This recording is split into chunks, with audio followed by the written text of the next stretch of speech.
Good morning, everybody. I should like to welcome you to this, the last of our presentations on education.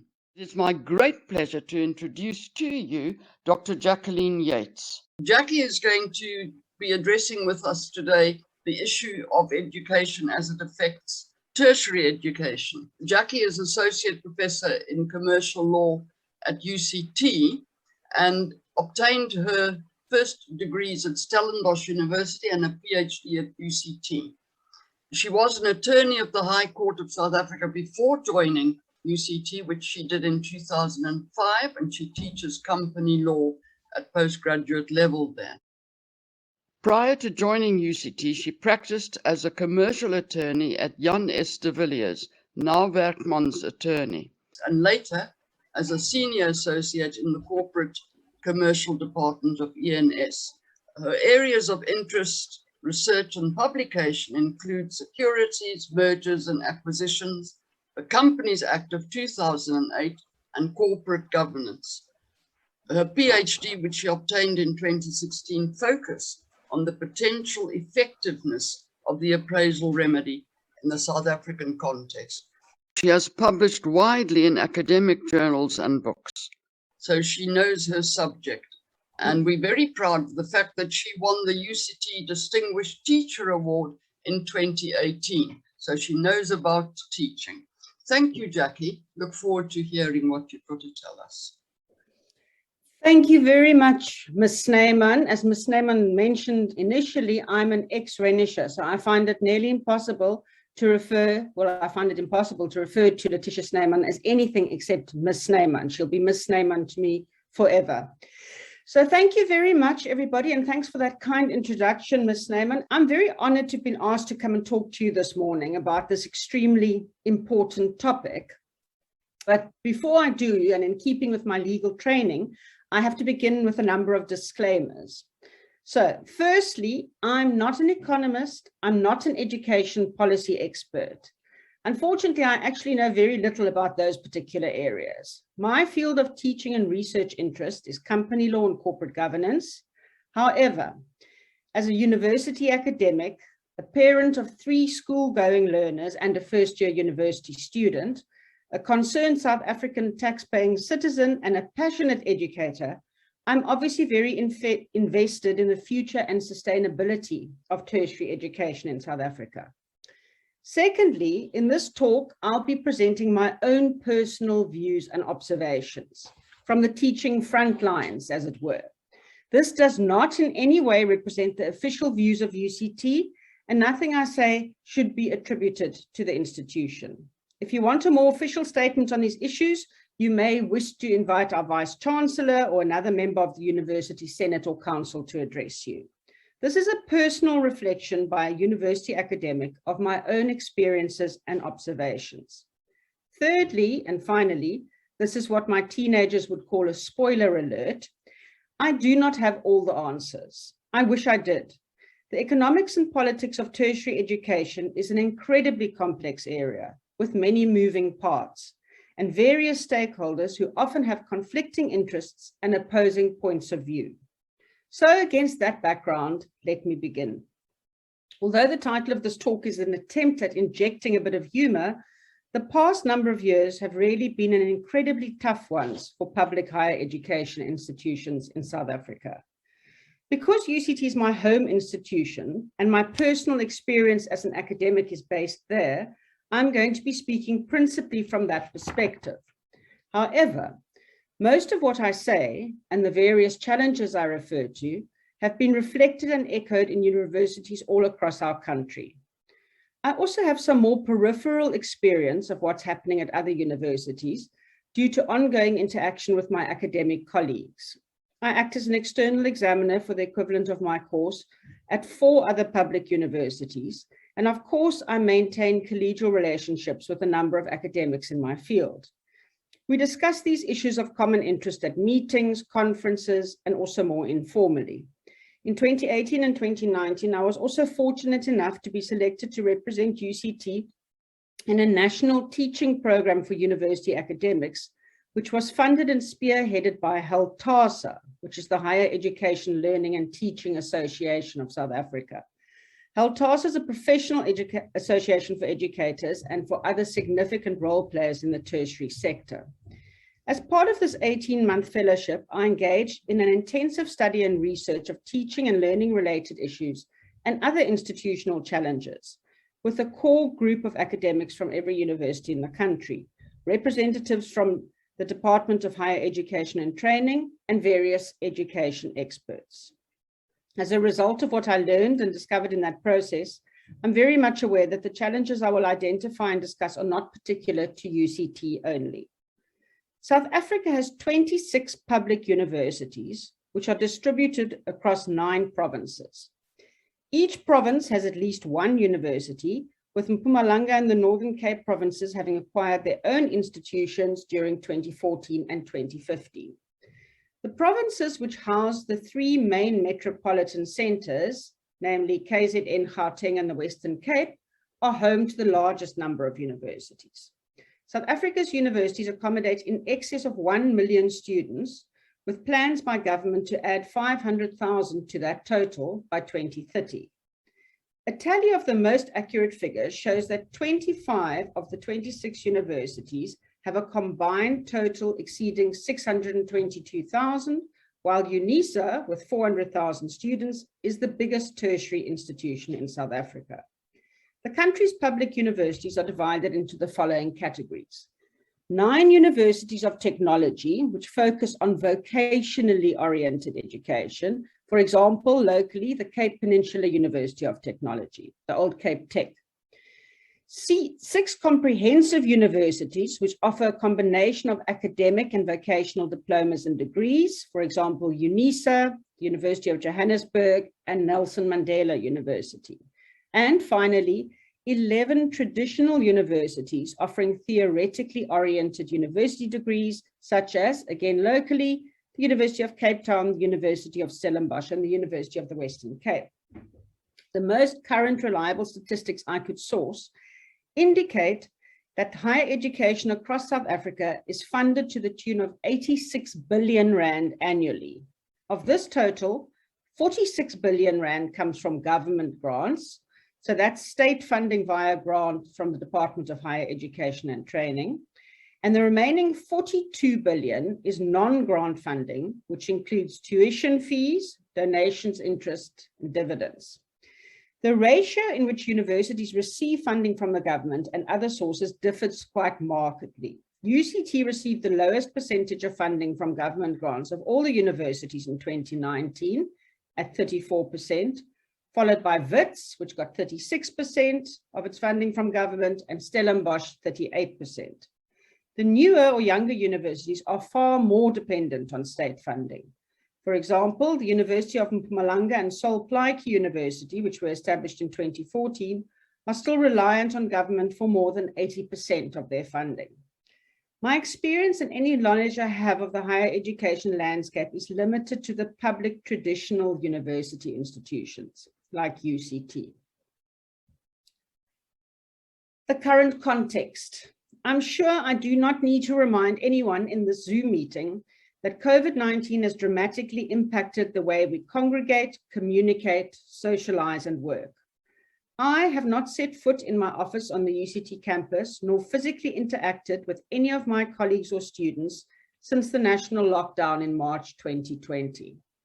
All our lectures are currently conducted online, and courses tend to consist of various combinations of hybrid teaching or blended learning.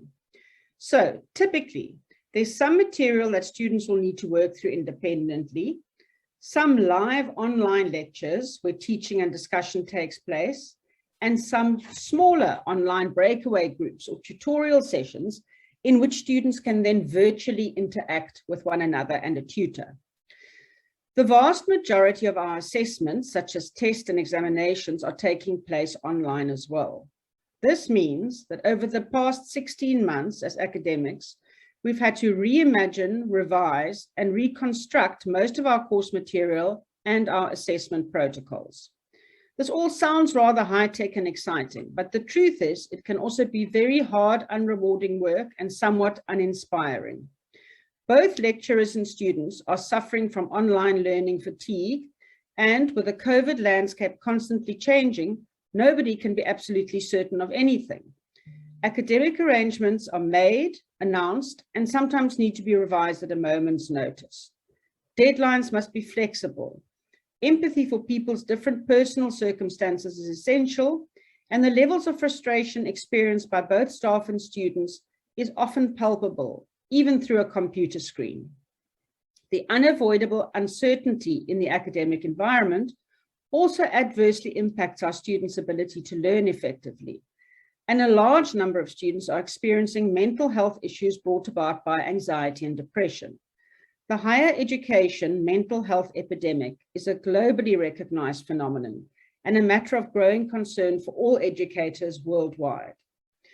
We also need to bear in mind that since most UCT students are not currently based in Cape Town and very few are living in university residences, they are scattered all over the country and even beyond our borders. Therefore, in a single class, each student's access to Wi-Fi, data, a dedicated, reliable electronic device, a quiet space to study, other domestic or work commitments, and even electricity can be vastly different. Load shedding adds an additional level of complexity, especially during the examination period. This disparity of resources obviously presents a variety of challenges for both lecturers and students. One cannot, as a lecturer, assume that all your students are equally placed to attend, participate, and engage online. And you need to plan your course content accordingly so that no one is unduly prejudiced. COVID has also negatively affected the financial situation of many students or their families, and this additional stress is reflected in the virtual classroom and in the students' potential for academic success. In short, as is the case in the rest of society, the global higher education space has been hugely impacted by the pandemic, and we are unsure what the longer-term effects of this may be on our students and our graduates. Certainly, the additional time, energy, and effort required to teach effectively is impacting on academic research productivity. We can already see this in our latest law faculty publication figures. And the declining research output is not confined to my faculty, UCT, or South Africa. I suspect the effect of this lull in research activity on society as a whole will only be visible in the medium to longer term. On the positive side, we are becoming more professional and efficient online teachers and learners, and generally speaking, things are on track from an academic perspective. My students are producing good work, performing well in their assessments, and contributing sensibly to class discussions. I have not had to adjust, for which you may read lower, the standard of either the coursework or the assessments. In fact, in many instances, the students seem to be producing work of a higher academic standard. At the recent UCT virtual graduation ceremonies held in July, more than 6,000 UCT students received their degrees. In my opinion, this is a testament to the resilience of both our staff and our students. The recent past. To provide context for my comments that will follow with respect to the challenges around university funding in particular, it may be useful to take a brief look back into the past. I left legal practice 15 years ago for an academic career to enjoy what I anticipated would be a quieter, more peaceful working life. Little did I know. An incident timeline for South African universities spanning the last number of years would look something like this. 2015. In March 2015, the controversial Rhodes Must Fall campaign, ostensibly aimed at deconstructing institutional racism at South African universities, began with a demonstration to remove the statue of Cecil John Rhodes at UCT. This movement provided some of the impetus for the #FeesMustFall protest action against the cost of tertiary education in South Africa. The Fees Must Fall protest started at Wits in October 2015 after a 10.5% tuition-free increase for 2016 was announced. Students at UCT and Rhodes University then initiated protests on similar grounds, as both universities were expecting fee increases the following year. By the end of October 2015, students across the country had joined to protest for their right to affordable education. On October 23rd, former President Jacob Zuma announced that there would be no fee increases for 2016. A commission of inquiry into higher education and training, tasked with finding and creating opportunities for free education at tertiary institutions, was formed soon after. I will elaborate a bit on the role of this body later on. 2016. The fees must fall protests continued throughout 2016, with notable flare-ups in January, August, September, and October. Protest marches, sit-ins, campus shutdowns, occupation of campus buildings, property damage, and incidents of violence occurred across the country at various universities.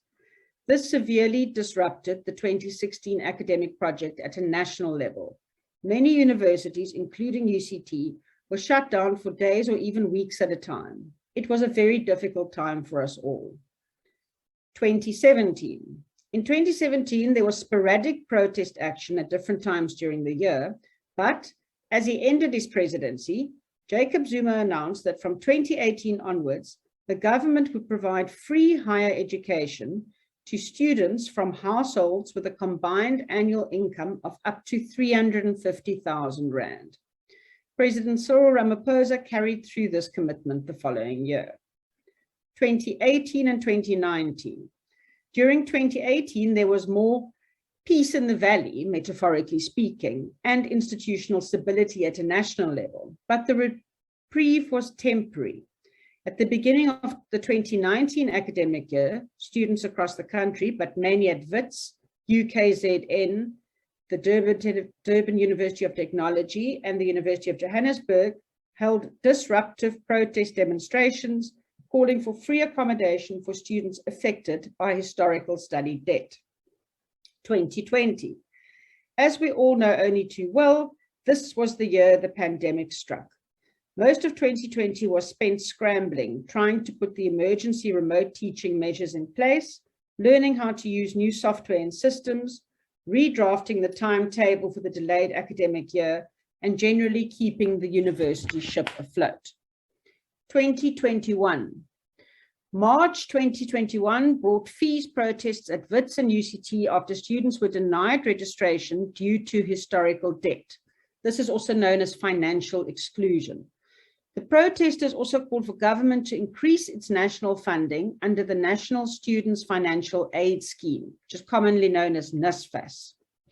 This line of protest followed an announcement by the Minister of Higher Education that the National Treasury would decrease its contribution to NSFAS in 2021, and the country's first-year students would not be able to benefit from it.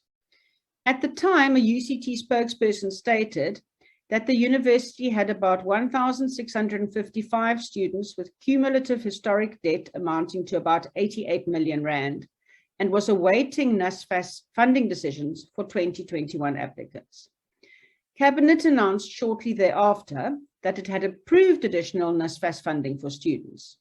As a result, the protests ceased, registration processes were finalized, and the academic year could commence, albeit on a slightly delayed basis. An official statement notes that the government is set to spend 42.1 billion Rand on NSFAS this year, an increase of nearly 7 billion Rand from 2020. NSFAS funded 700,000 students in 2020. Okay, funding. The student protests in South Africa over the last 7 years have highlighted various problems with higher education funding. They boil down to challenges of affordability and sustainability. State funding of universities is inadequate. It hasn't kept pace with enrollment pressures and the increasing costs of providing higher education. Many students cannot afford to pay fees, yet the student financial aid system isn't a reliable source of support. The result is tension among higher education's three key actors: universities, the state, and students, which kind of includes society at large. They don't seem to share an understanding of needs, resources, challenges, and visions. Historical context helps this understanding. As we know, education funding systems during apartheid weren't fair. They didn't try to address social inequalities. In contrast, the present funding framework is generally aligned with government's policies of expanded access, equity, and development. These worked to shift higher education from an elite system to one where the student population better represents our whole society. Whenever a higher education system is expanding like this, many students will require financial support. Previously, students tended to come from privileged socioeconomic backgrounds. Certainly when I started teaching at UCT 15 years ago, this was more the case than it is now, and definitely when I was studying for my degree at Stellenbosch. I'm sure many of you can attest to the same kind of experience. So the number of students needing financial assistance has grown faster than the general rate of enrollment growth for paying students, and this trend will continue. An expanding higher education system needs funding that's aligned with the realities of the country. Instead, state funding of higher education in South Africa has been declining in real terms. Initially, universities responded by looking for more tuition fees to fill the gaps, but this is obviously not sustainable. The rising fees were increasingly funded by loans rather than bursaries. This aggravated the crisis of inequality in South Africa because it placed a burden on those least able to manage. As I mentioned earlier, in 2016, a presidential commission of inquiry was appointed to investigate the feasibility of making higher education and training fee-free. The commission ultimately found that the state could not afford to provide free higher education to all South Africans who were unable to finance their own education. However, the government then decided to announce the provision of free university education for poor and working class students anyway, beginning in 2018. The NSFAS scheme, which had provided bursaries and mortgage-type loans, became a bursary scheme for students from families with an annual income under 350,000 Rand. A 2019 estimate by the World Bank showed that about 90% of university students in South Africa were eligible for fee-free higher education, according to this test. Even before the COVID-19 pandemic, which has increased financial hardship for families, several analyses showed that fee-free higher education will put unsustainable pressure on the country's public finances, especially as enrollments grow. South Africa's economic growth has been weak over the past decade. In 2020, the economy shrank by 7%. Tax revenues under pressure, public debt is soaring, and corruption is endemic. Countries such as Denmark, France, Taiwan, Colombia, and Indonesia have approved funding support for universities or students in response to COVID-19's economic challenges.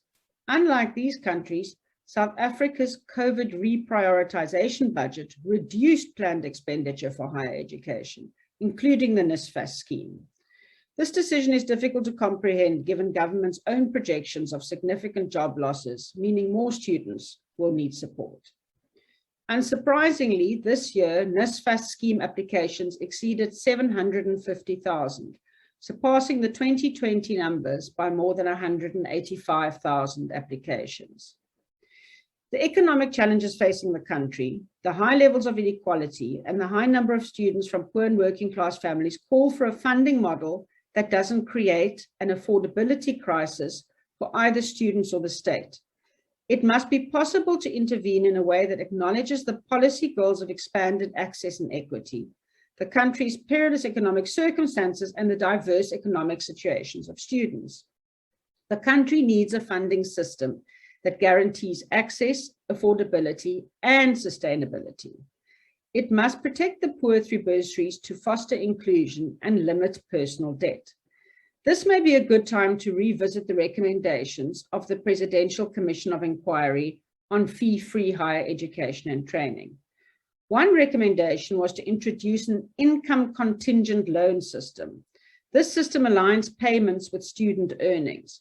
So student debtors start paying only when they start earning a certain income. This protects graduates during financial difficulties. However, this model is also not without its challenges, as one can glean from the US system, where it has produced huge levels of student debt. The student protests have highlighted again the structural weaknesses of the student funding model, and the multiple funding-related crises confronting South Africa's higher education system. The immediate challenges need to be addressed to ensure students continue to learn and universities remain stable. But ultimately, South Africa needs to reshape the funding model for resilience and sustainability. This is not going to be an easy task. So enough about money. Slide 6 is university access, university readiness, and student success. This topic, which is close to my heart, is actually big and complex enough to warrant a presentation all on its own. It's a widely accepted fact that many of our students arrive at university ill-prepared for the specific academic challenges of higher education. At UCT, we are fortunate in that our applications for study far exceed the number of places available every year. Therefore, we can, in accordance with our transformation and redress targets, select the strongest candidates from a large pool of applicants. Other universities are not as fortunate. Even so, we find that students from disadvantaged backgrounds often have a lot of catching up to do before they are ready to successfully complete a first year at a university. To address this, UCT has introduced extended stream programs, which offer students additional academic support and which spreads their academic load over a longer, more manageable period. However, this has obvious financial ramifications for the student, the institution, and the state coffers. It's a difficult balancing act to achieve, providing students with the best possible chances of academic success while limiting the time and cost involved with an extended period of study. Apparently, only 30% of students in South Africa complete their degrees within the allotted time period. The dropout rates for first and second year students are still too high, even at UCT. In the law faculty, only half the students who enter the first year will eventually graduate with a law degree. There is still much work to be done in this area, and changes will also need to happen early on in the primary and secondary education school sector. COVID-19 and future implications for tertiary education. The pandemic has catapulted universities all over the world at least 5 years into the future, with blended and distance learning, staff working from home, curriculum renewals and reforms, virtual research conferences and collaborations, changes to the university's physical infrastructure, and a range of other developments. Institutions of higher education are operating in environments that are increasingly unstable, unpredictable, and competitive at the same time. However, the challenges brought about by COVID have also brought new opportunities. Increased collaboration with international colleagues at online research conferences and workshops. Leading international experts can be brought into our virtual classrooms for the benefit of our students. Increased access to our academic courses, short courses, or other offerings for large numbers of students situated all over the world. The South African universities have made enormous progress by enabling online access for the entire student body.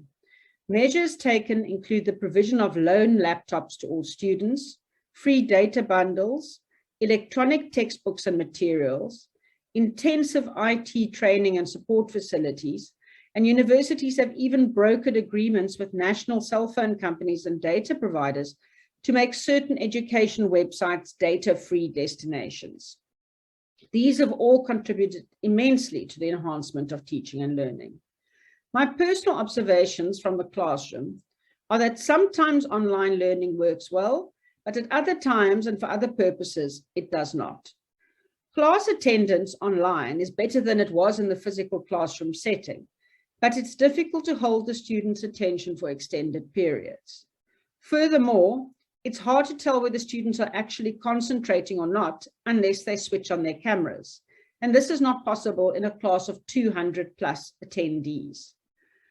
I do not think online or remote teaching can or will ever completely replace the face-to-face classroom experience.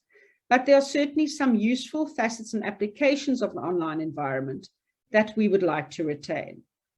That's the good and the bad.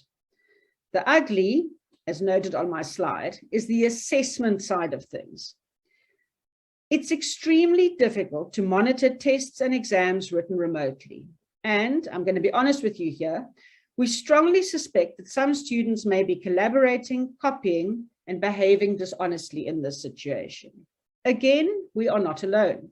The top universities in the world are having to use random PC camera checks, lockout software, and other sophisticated technology in the effort to protect the integrity of their assessment processes.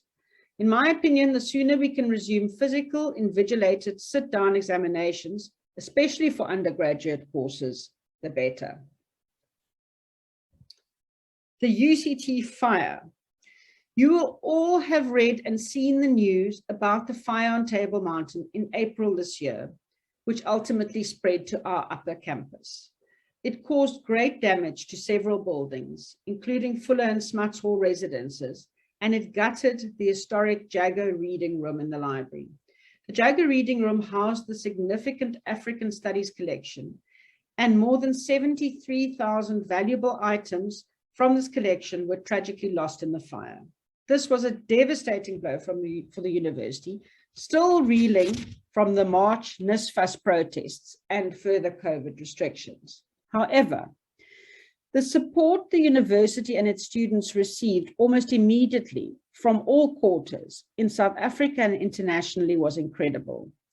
The general public, volunteers, firefighters, alumni, retired academics, private donors, other staff, students, colleagues at other universities all over the world came out in force to offer support and assistance.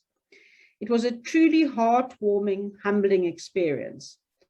And in a strange way, a unifying event, because it reminded us of the enduring and the significant spaces our universities occupy within our communities and broader society. I'm going to play you a short video now that UCT made to thank everyone involved. It's uplifting and it contains some interesting footage of the fire and the hard work that followed, so I thought it would be worth a watch. Look out for our VC, Professor Mamokgethi Phakeng, dancing near the front of the group with the choir.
So as I was saying, that fire was really a very kind of a landmark moment last year. It was a tragic event and we lost a lot, but we also sort of regained some of the goodwill that should and does exist at a university situated within a community. All right, so what does the future hold? At UCT, we have just finished our mid-year exams, and the mid-year celebration was a positive event. The graduation was conducted online with as much fanfare and sense of occasion as possible. All indications are that for most faculties and universities, online teaching will be the way forward, at least until the end of this year, and possibly even the beginning of next. The DVC of Teaching and Learning at UCT informs me that the World Health Organization has encouraged all universities to continue developing blended or hybrid learning curricula for 2022. The intention is that when there is a physical return to campuses, we should still be able to move to an online platform almost instantly and seamlessly, should this be required. I think this tells us something about the continued future risks that COVID poses for this sector. On the positive side, we are all still standing. Students are learning, graduating, producing.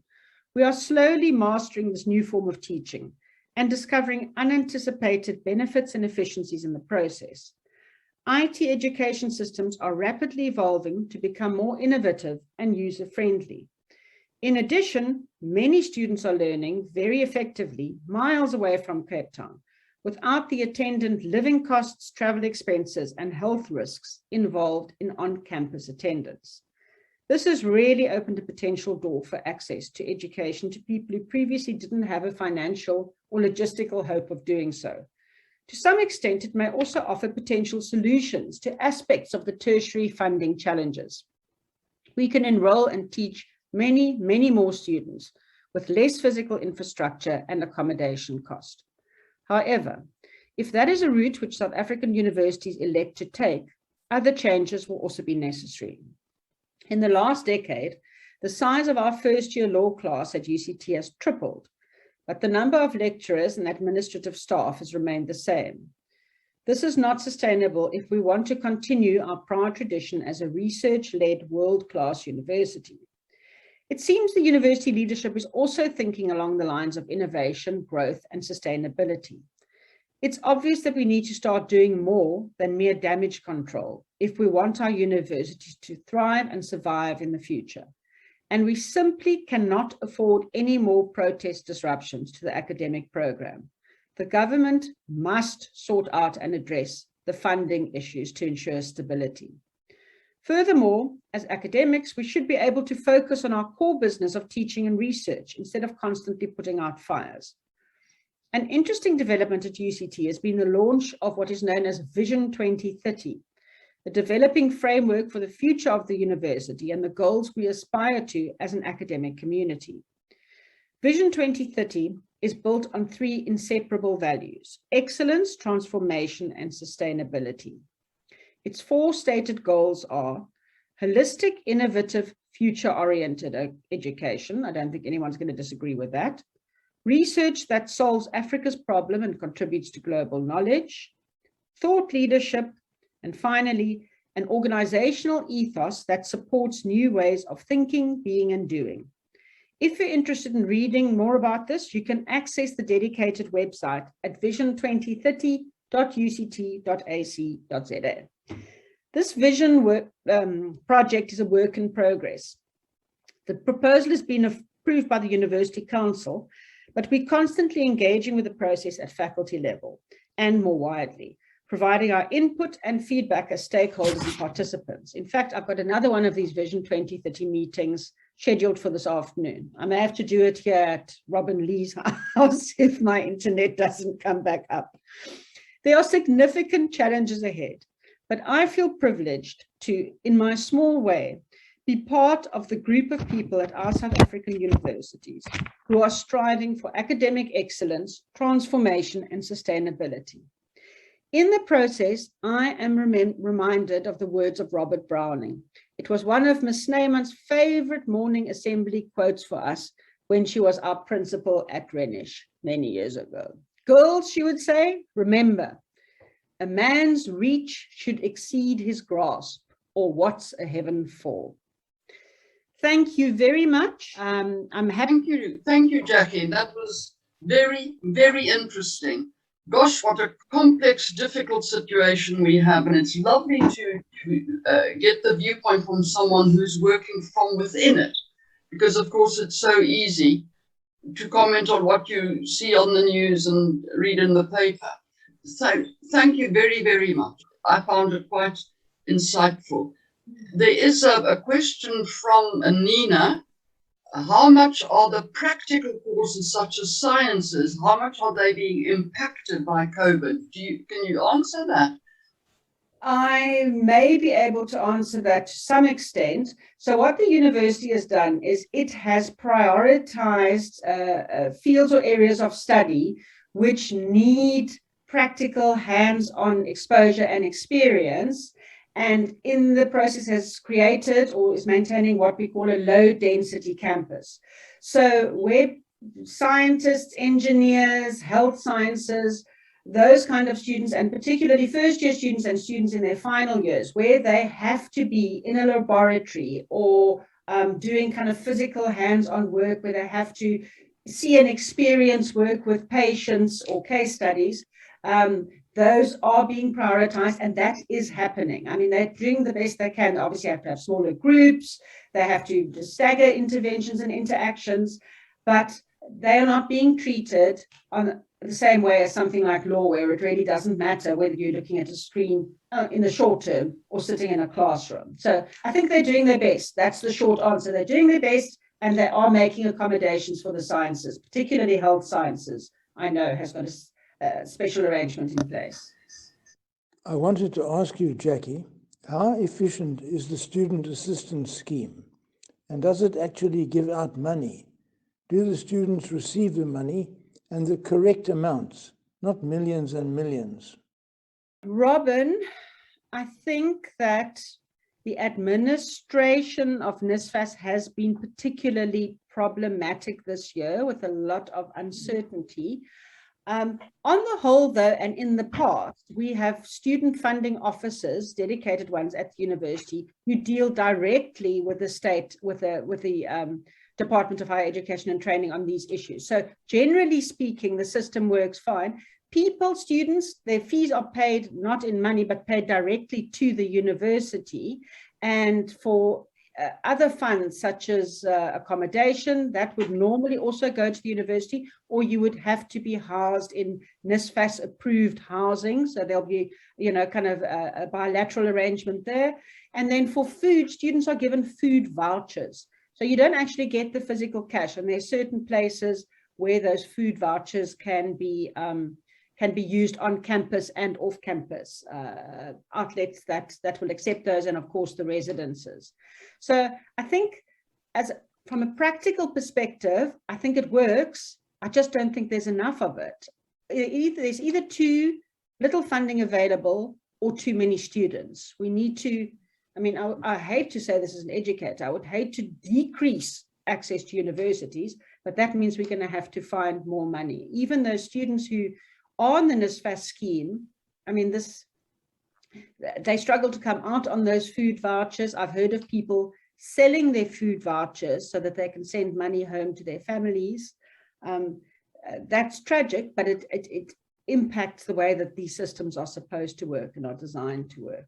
So it's imperfect, but it's certainly better than nothing. And I don't think millions are being squandered. I think the system is relatively robust. It might need some fine tuning.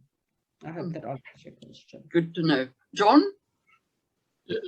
Yeah, just a couple of comments. Thanks, Jackie. That was great. And I think you have hit on a few points that I just wanted to raise. The one obviously is, too many students. NSFAS is basically, unsustainable. I think if you look at the way the economy is going in the country, and I should just add, I'm one of those very privileged white South Africans who went through UCT, did a PhD at a time where in geology and geochemistry, it was a world leader. They just, worked on the lunar rocks.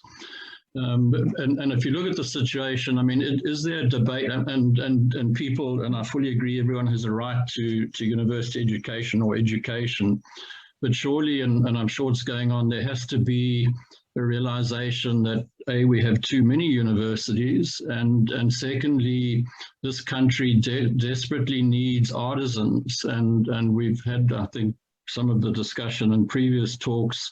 You know, how do we resurrect the training colleges, the nursing homes, and give people good practical education, which doesn't stop them from then going on getting to a university education. I mean, many people have done that in the past, and that's, you know, we see it in geology students, and COVID aside, it was happening before COVID.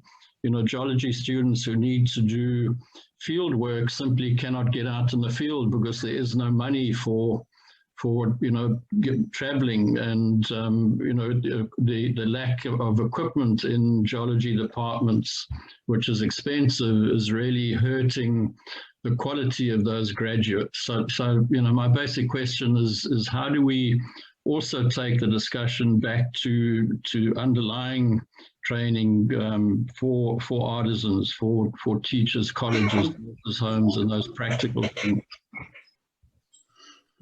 I hear exactly what you're saying. I agree with what you're saying, John. I think that you will remember that we had all of those institutions a couple of years ago, and they were converted into universities. And now I understand there is some talk of converting them back again into those kind of vocational training colleges. There is certainly a need for that, and for that to be resurrected. As far as the university access goes, there seems to be a national political obsession with university education. So it's this idea of going to university, which, and I must emphasize, I'm speaking from a personal perspective here.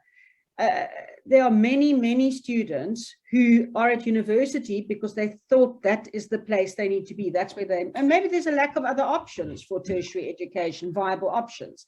But going to university is not the right route for everybody. Frankly, these days especially, does not provide you with an instant work opportunity when you leave our doors, and the financial success for the rest of it.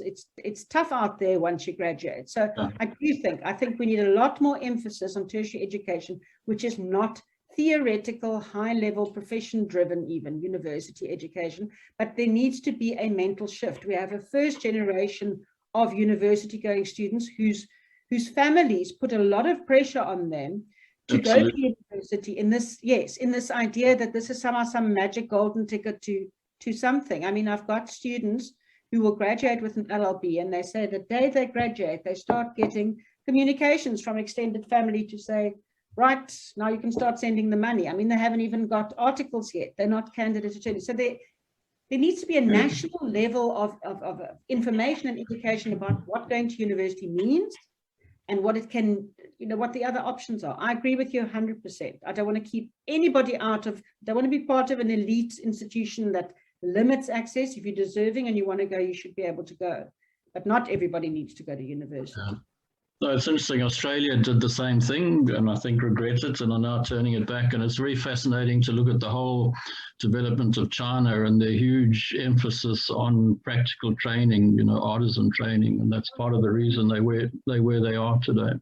But somehow, that debate needs to go back to the educationists in government, I guess. Absolutely. Could not agree with you more. And in fact, I mean, I'm speaking under correction, but I have been reading that there's talk of changing the high school curriculum to anticipate that kind of change. In other words, that they realize already from grade 10 onwards that not everybody needs to do maths and science if they're going to be following a different kind of tertiary education path. So I have read initial things. I mean, one of my children's schools might have sent it to us. So I think there is talk of it, but I think we're a long way from implementing. Yeah, we're on the same page, you and I. We're all on that page. Thank you for that input, John. Can I ask you a question about assessment, please, Jackie?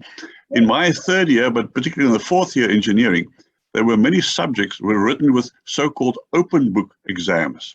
So you obviously have to apply the information or the knowledge you gained even with all the textbooks around you. And secondly, there were many projects we had to do for some of our subjects.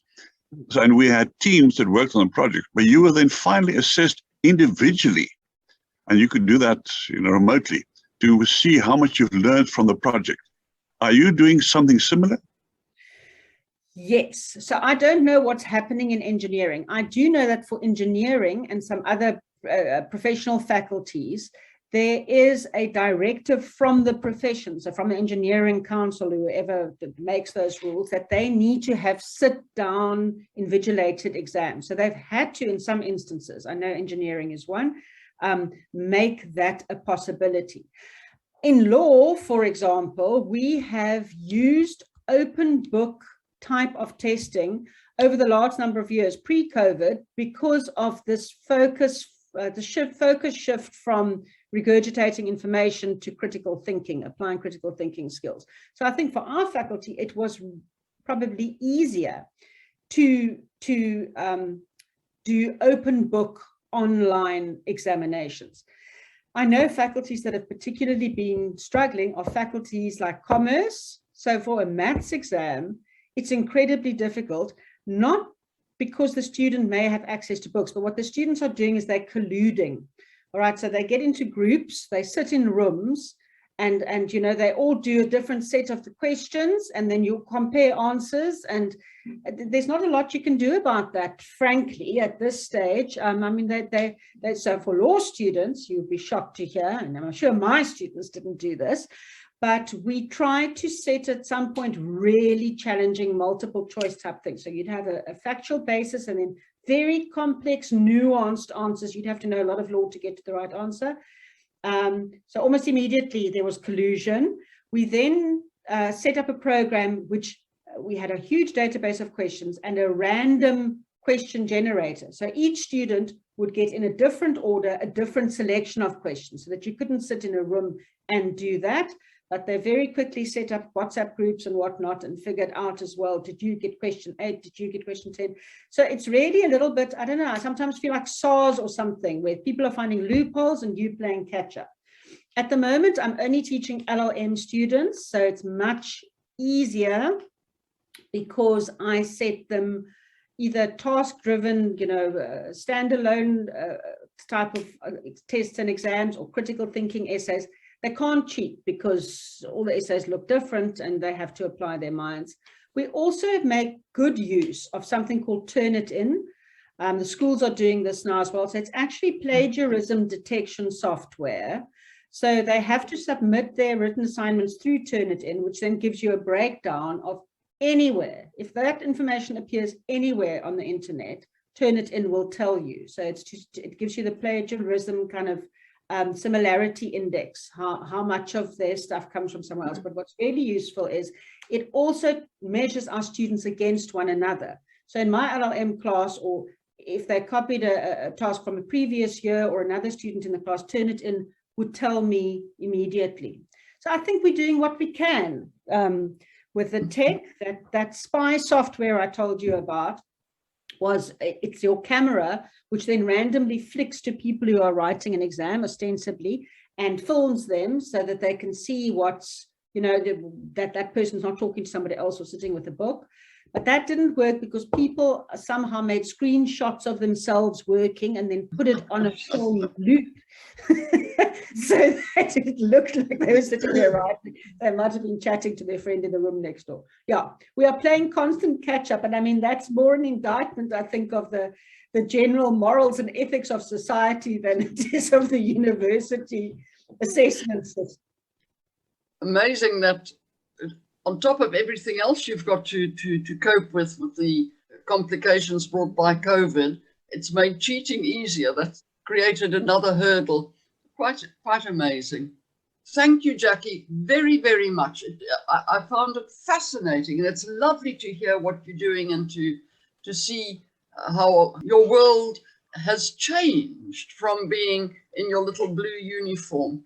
It's lovely to have been able to share your experiences and your insights. Thank you very much for coming to share that with us. We're a group of people who like to know what's going on, and all of us are aunts or grandparents or great aunts and great grandparents. So we remain interested in what's going on in education. And it's lovely to have someone come to us who's right in the middle of it and doing superbly. Good luck with the rest of your career, and thank you for sharing today with us.